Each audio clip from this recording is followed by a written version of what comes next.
Chandamama Mahabharata, Part 18. Arjuna in Dwaraka. In the southern coastal region, there is a sacred tirth named Subhadra. As Arjuna was preparing to bathe in it, the Brahmins residing there restrained him and informed him of these matters. Along with this Subhadra tirth, the Paloma, Karandava, Prasanna, and Bharadwaja tirths are also located in that area. For 100 years, no one has been bathing in these 5 sacred tirths.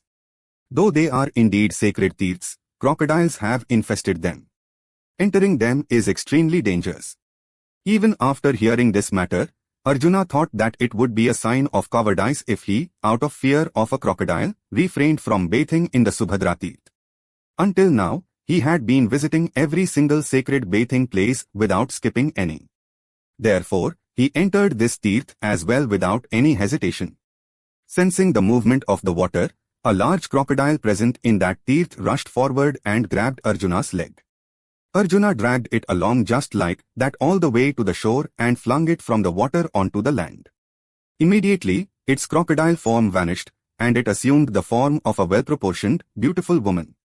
Seeing this transformation, Arjuna, along with the Brahmins present there, was struck with amazement and asked, "O beautiful lady, who are you? For what reason did you assume the form of a crocodile and remain in this pool? How did your crocodile form vanish again?"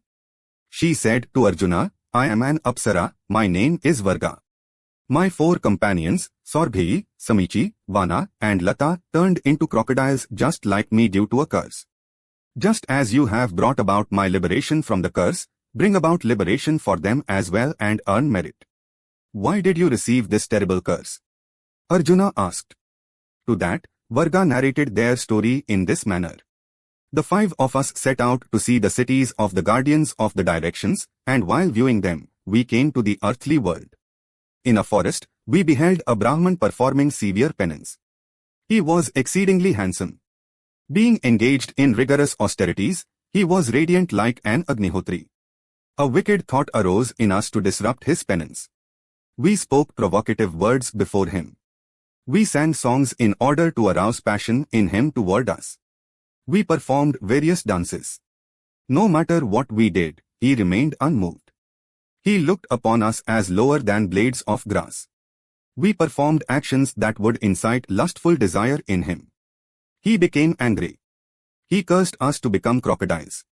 Immediately, we fell at his feet and said that it was unjust to show such intense anger toward women. We said that death was better than enduring such a curse.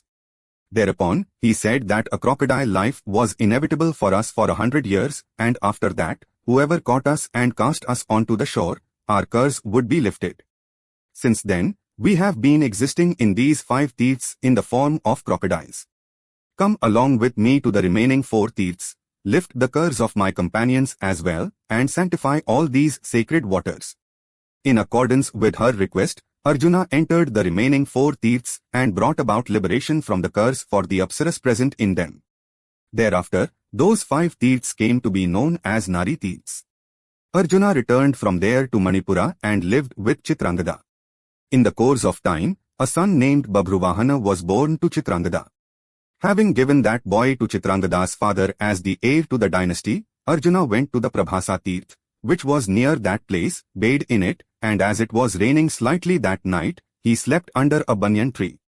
There, a Yadava named Gada happened to meet Arjuna and spoke about the beauty and charms of Subhadra, the sister of Krishna. Arjuna had already heard previously that Subhadra was a beauty who excelled Tilottama. He now felt a desire to see that Subhadra and to win her. Dwaraka was not very far from the Prabhasa tirth. If he went there, Krishna would be seen. The Yadavas have great devotion toward ascetics. Therefore, Arjuna resolved to go to Dwaraka donning the guise of an ascetic.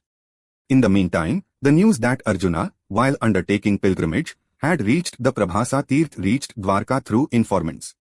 Krishna came to the Prabhasa tirth to see him and asked, "What is this, Arjuna? For what reason have you assumed this disguise?" Arjuna disclosed the desire in his heart to Krishna. Krishna approved of it, decided to keep Arjuna on the Raitka mountain, and brought Arjuna along with him. There, Krishna and Arjuna spent that day and night in conversation. They ate pleasant food.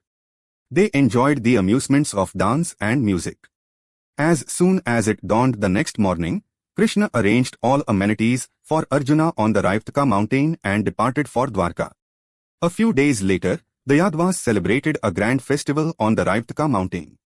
To witness that festival, Vasudev, Ugrasen, Akrira, Balram, Krishna, Pradyumna and other Yadava princes, along with women of the inner chambers such as Devki Devi, Revati, Rukmini, Satyabhama, Jambavati, and maidens beginning with Subhadra, came from Dwaraka. Seeing Subhadra moving in the midst of everyone, Arjuna became intensely overwhelmed by love and yet suffered in love longing, unable to do anything. As soon as the festival concluded, everyone returned to Dwaraka. With the permission of Krishna, Arjuna left the Raivataka mountain and reached a pleasure garden adjoining Dwaraka. The Yadavas, including Balram, who came there for a stroll, saw Arjuna and, not knowing that he was a false ascetic, bowed to him and asked with devotion, "Which sacred tirths have your holiness visited? Which holy kshetras did you go to? How long will you remain here?" Arjuna gave them appropriate replies and said, "I am thinking of observing the Chaturmasya vow right here." The Chaturmasya vow means a spiritual discipline observed for 4 months from the bright fortnight of the Ashadha month to the bright fortnight of the Kartika month. Hearing these words, Balram was greatly pleased and said to Krishna, who was with him, "Let us arrange accommodation for this ascetic in the garden cottage located near Subhadra's residence. What do you say?" To look at, this ascetic appears handsome. Our Subhadra is also a beautiful woman. Therefore, my fear is how this might ultimately turn out, Krishna said. It is not proper to suspect everyone in that manner. Subhadra's mansion itself is the right place for this ascetic, Balram said. Acting as if he reluctantly agreed, in a manner suggesting it was not proper to reject his elder brother's words, Krishna placed Arjuna in the compound of Subhadra's mansion and revealed his secret only to Rukmini and Satyabhama. Afterward, he said to Subhadra, "Dear child, we have accommodated the ascetic in your garden. You and your companions must attend to whatever he says and perform all necessary services for him. Do not be careless in the slightest regarding his meals and bath. By serving ascetics, Yadava maidens have attained many joys." Just as Krishna had instructed, Subhadra continued to perform all services for Arjuna without any deficiency. Seeing the beauty of Subhadra, Arjuna not only became overwhelmed by love, but also completely forgot the loveliness of Draupadi. The time limit of his pilgrimage had expired long ago. But he had no thought whatsoever of returning to Indraprastha. While Arjuna's state was such, Subhadra too was constantly pining for Arjuna. The one who had created a great impression about Arjuna in her mind was Gadathe Yadava. Besides that, she had heard Krishna praising Arjuna in public. She knew that when the Yadavas blessed their children, they would say, "Become an archer as great as Arjuna." Because of all these, Arjuna became firmly established in Subhadra's mind. Therefore, whenever anyone came from the Kurujangala regions, she would ask and learn news about Arjuna and listen to his descriptions with great attention. One day, when Arjuna was alone, Subhadra completed all her services to him and said, "Which lands have you seen? Do you know Indraprastha? Is my paternal aunt Kunti Devi well? Are Yudhishthir and the others doing well? Do you know Arjuna, who possesses large eyes and long arms? He is a great warrior and a man of valor." To that, Arjuna said, "In Indraprastha, Kunti, the Pandavas and Draupadi are living happily. Without their knowledge, however, Arjuna has assumed the guise of an ascetic and is present before Subhadra in Dwaraka. I am that very Arjuna. My love for you is many times greater than your love for me. On an auspicious day, I will marry you and live gloriously." Subhadra felt extremely shy and did not lift her head. Arjuna went away to his bower. Discerning the state of mind of both of them, Krishna appointed Rukmini to attend to Arjuna's services. Right from the moment she saw Arjuna in person, Subhadra became like one gone mad with love and gave up sleep and food. Devki Devi, perceiving the condition of her daughter, gave her word, saying, "Why do you pine away, foolish girl? I will speak about your matter with the men and see to it that your desire is fulfilled." She spoke about Subhadra's matter to her husband, Vasudev. He mentioned this matter to Ugrasen, Akrira, and a few other well-wishers, and with the consent of Krishna, without the knowledge of Balram, fixed the auspicious time for the wedding of Subhadra and Arjuna after 10 days.